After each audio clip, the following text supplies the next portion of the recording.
गौरवा काका निर्गुण भक्ति के उपासक थे।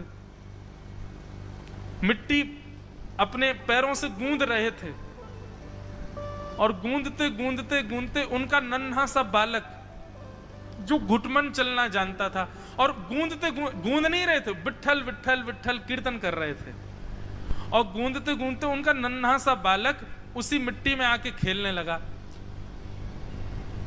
कीर्तन की गति इतनी सुंदर हो गई कि बिल्कुल देहाभिमान शून्य होकर के वो मिट्टी पर गूंदने लगे, और गलती से वो बालक उसी जगह आ गया जहां वो मिट्टी गूंद रहे थे, और अपने ही पुत्र के ऊपर चढ़ गए, लेकिन उनको बिल्कुल पता नहीं चला।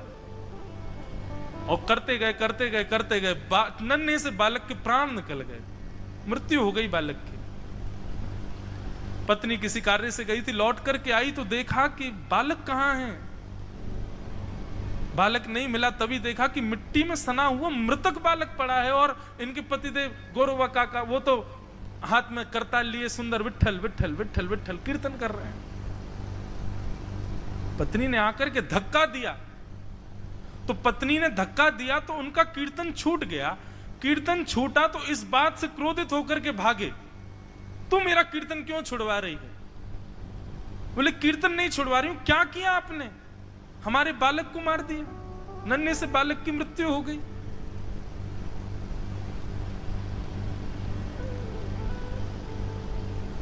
दुखी तो हुए, लेकिन उनको इस बात का ज्यादा कष्ट था कि मेरा भजन छूट गया। मैं तो कीर्तन कर रहा था, बस ऐसा लग रहा था विट्ठल मेरे सामने खड़े हैं। अब संसार के लोग इस प्रवृत्ति को कभी स्वीकार नहीं कर सकते, लेकिन निर्गुण भक्त ऐसा ही हो जाता है। गौरवा काका की पत्नी ने कहा, मेरा त्याग कीजिए, मैं आपके साथ नहीं रहूंगी। अब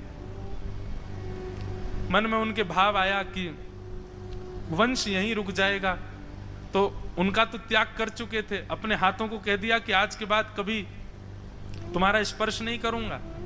फिर ऐसा भाव आता है, कथा आती है, उनका दूसरा विवाह भी हुआ, और उन्होंने चित्त में जब विवाह हुआ तो उनके जो दूसरी पत्नी थी वह भी उसी की ही बहन थी। तो पिता ने कहा कि मेरी पुत्री के साथ वैसा ही भाव रखिएगा जैसा आप बड़ी पुत्री के साथ रखते हैं। गौरवा काका बोले, बड़ी पत्नी को तो हम त्याग चुके हैं, तो इसका मतलब इसको भी त्याग दें।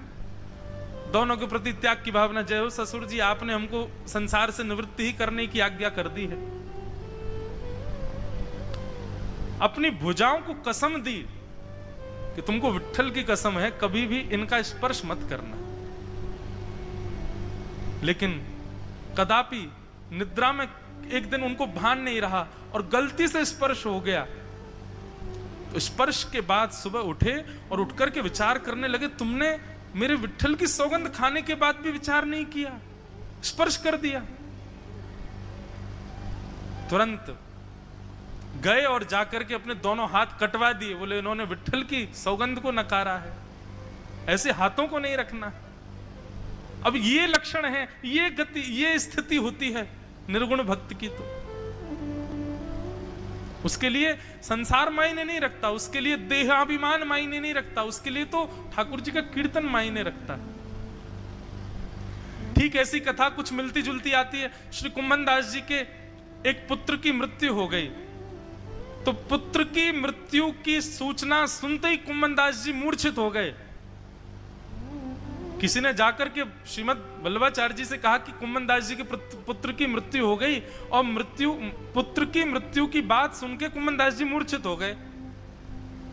वल्लभाचार्य जी बोले, कुम्भन दास जैसा भगवत भक्त संसार के विरह की बात सुन के मूर्छित नहीं हो सकता। मुझे पता है वो मूर्छित क्यों हुआ है। गोसाई जी दौड़ करके गए और जाकर के मूर्छा अवस्था में पड़े कुम्भन दास जी, वैद्य जगा रहे, जगी नहीं रहे, वो मूर्छा इतनी अटूट हुई। गोसाई जी ने जाके कान में कह दिया, बोले, मुझे पता है तुम मूर्छित क्यों हुए हो।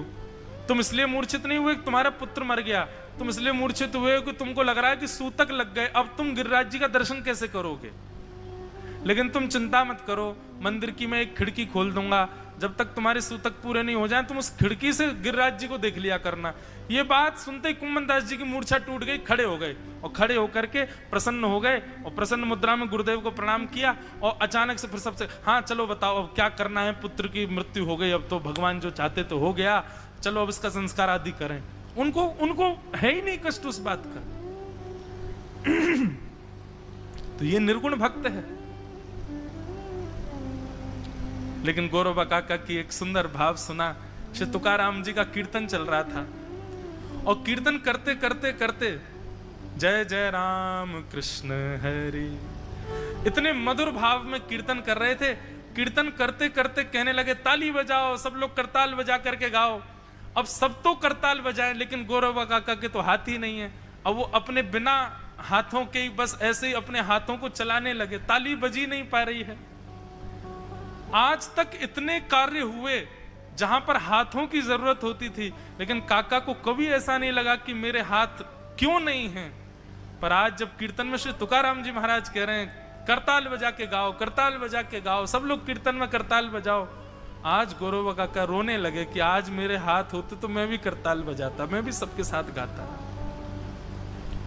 उनको संसार की क्रियाओं में हाथ ना होने का कष्ट नहीं है, कीर्तन में मेरे हाथ क्यों नहीं है, मैं करताल क्यों नहीं बजा पा रहा, यह कष्ट है। यह निर्गुण भक्त का लक्षण है।